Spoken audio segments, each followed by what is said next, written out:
Saya ingin menyampaikan ringkasan daripada temuan Bilangan Research Center tentang ibadah online dan spiritualitas. Ada 7 hal yang saya akan sampaikan. Yang pertama, kesimpulan pertama bukan temuan survei Bilangan Research Center, yaitu bahwa keberlanjutan pelaksanaan ibadah online setelah pandemi COVID-19. Di situ dikatakan bahwa 49,9% berkata akan tetap melanjutkan. Jadi setelah pasca pandemi, 49,9% berkata akan tetap melanjutkan, ya, mendekati 50%. Lalu 42,9% berkata belum menentukan sikap, ya, wait and see. Ya. Lalu 7,2% tidak akan melanjutkannya. Menarik bahwa 42,9% berkata belum menentukan. Kenapa demikian? Saya kira ini hal yang wajar, karena tentunya muncul berbagai pertanyaan dalam diri mereka. Mereka mungkin berkata kalau pandemi sudah selesai, ibadah tatap muka, ibadah offline, ibadah on-site, orang berkata sudah bisa dilakukan, apa perlunya lagi kita melakukan ibadah online? Yang lain lagi mungkin bertanya, kalau kemudian ibadah offline, ibadah tatap muka dilakukan, lalu ibadah online juga dilakukan, tidakkah lalu ibadah online akan mematikan ibadah offline? Ya, ada banyak pertanyaan. Ya. Tapi malam hari ini kita akan melihat dan mendengar pemaparan dari dua narasumber kita. Kiranya bisa memberi jawaban bagi kita sekalian. Temuan yang kedua, yang menarik bahwa gereja Pantekosta dan Karismatik ternyata lebih optimis untuk melanjutkan ibadah online setelah pandemi COVID-19. Ya. Relatif lebih optimis dibanding gereja Injili dan gereja mainstream. Ya. Di situ tercatat 59,9% dari Pentakosta dan Karismatik berkata mau melanjutkan, lalu 45,7% dari mainstream, sedangkan di Injili 44%. Ya. Memang perubahan membuat orang kadang menjadi tidak nyaman. Ya. Perlu keberanian, perlu optimisme, ya, untuk maju ke depan.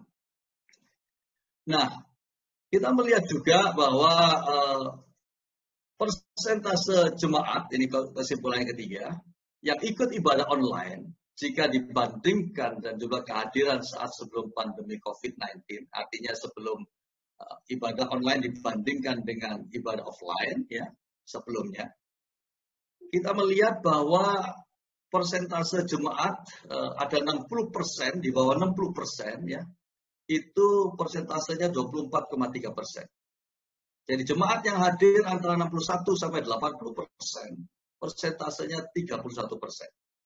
Lalu yang antara 81 sampai 100% ada 17,9%, dan yang di atas 100% ada 6,4%. Tentu kita melihat di sini terjadi suatu penurunan dibanding ibadah atau kebaktian biasa yang dilakukan secara tatap muka. Ya, hal ini saya kira lumrah, ya, bisa dipahami karena waktu gereja memulai ibadah online bisa jadi informasi belum merata sampai kepada seluruh jemaat, atau bisa juga ibadah yang biasanya mungkin jam 9, lalu jam 11, lalu berubah menjadi jam 8, ya, lalu jemaat tidak sempat menyesuaikan waktunya. Ya. Beberapa yang lain lagi, yang tua-tua mungkin merasa tidak nyaman dengan ibadah online, berpikir, aduh ngapain ya ikut ibadah seperti itu, nggak nyaman lah, mereka tidak bergabung di dalamnya. Ya. Sehingga terjadi penurunan. Tetapi yang menarik dari temuan survei Bilangan Research Center, setelah 3 bulan proses pandemi ini terjadi, maka terjadi satu peningkatan dari komisi digital yang tadinya hanya ada 41,5% di gereja-gereja, meningkat menjadi 64%. Begitu juga aset digital selama 3 bulan masa pandemi meningkat dari 2 sampai 5 kali.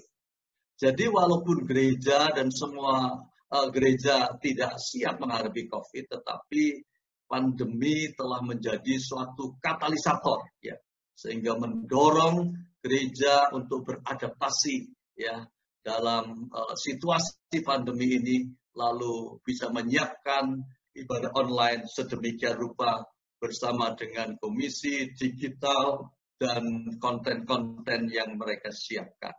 Ini satu hal yang patut kita syukuri, ya, patut kita syukuri. Temuan yang keempat, kesimpulan yang keempat, yang sangat menarik ini, ya, ternyata gereja-gereja kecil, ya, memiliki persentase kehadiran anggota jemaat dalam ibadah online yang lebih tinggi daripada gereja besar. Jadi kami coba membagi para responden gereja-gereja ke dalam 4 kategori. Ya.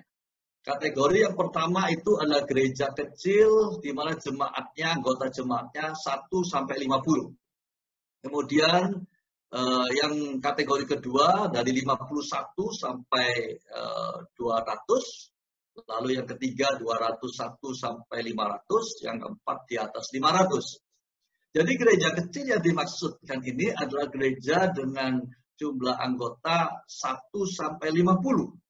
Ternyata mereka 31,9% memiliki tingkat kehadiran lebih dari 100%. Artinya semua mereka mengikuti ibadah online bahkan lebih dari jumlah jemaatnya. Nah, ini sangat menarik, ya. Ya, tentunya kita bisa memahami, bisa jadi ini adalah faktor engagement dari jemaat, ya, karena jemaat kecil sehingga ikatan sosial menjadi kuat, ya, memungkinkan mereka untuk hadir seluruhnya dalam ibadah online. Tidak terjadi penurunan, malah terjadi peningkatan. Sebaliknya pada gereja-gereja yang besar, yang juga anggotanya lebih dari 500, ya, ada pada umumnya, ya, terjadi di mana untuk yang 100% kecil sekali persentasenya, ya. Ya tentu karena ikatan sosial berkurang, ya, mereka datang juga pendetanya nggak tahu, pulang juga nggak tahu, ya bisa aja begitu, ya. Jadi ini menarik. Jadi gereja-gereja kecil justru punya harapan yang luar biasa, ya. Baik. Temuan yang kelima, kesimpulan kelima, setelah dibandingkan antara bulan April dengan Mei, maka 43,4% terjadi kenaikan jumlah viewer, ya, ibadah online. Ya. 43,4%. Ya, ini bagus sekali, ya. Kesimpulan keenam, kegiatan dilakukan untuk pengembalaan saat pandemi 91,4% kebanyakan melalui messenger, sosial media, WhatsApp, Line, Instagram, Facebook, dan sebagainya. Ada 68,4% mengirim bahan bacaan. Ini unik, menarik, masih dibutuhkan. Mungkin kelompok lansia, ya, ini satu pelayanan yang baik sekali. Lalu 68,3% mengirimkan video, ya, lalu 41,4% melakukan kunjungan. Kesimpulan ketujuh, menurut hamba Tuhan, ya, jadi persepsi hamba Tuhan bahwa tingkat spiritualitas jemaat selama pandemi COVID-19 dikatakan 36,4% mengalami kenaikan. Ya, 26,4% sama saja, 14,8% mengalami penurunan, dan 22,5% berkata tidak tahu. Ya. Jadi inilah 7 kesimpulan dalam temuan survei PRC tentang pelayan gereja dan dalam masa pandemi COVID-19. Ada 3 saran saya mau sampaikan buat kita sekalian dari Bilang Research Center. Yang pertama, berapa penting gereja membuat strategi pelayanan online to offline, ya, terutama bagaimana mengintegrasikan online, pelayan online dan pelayan offline dengan bantuan teknologi dan sumber daya manusia. Yang kedua, perlunya melakukan pelatihan bagi hamba Tuhan dalam hal peningkatan skill digital untuk meningkatkan pengembalaan. Dan yang ketiga, gereja perlu mengevaluasi hal-hal esensial untuk meningkatkan spiritualitas jemaat.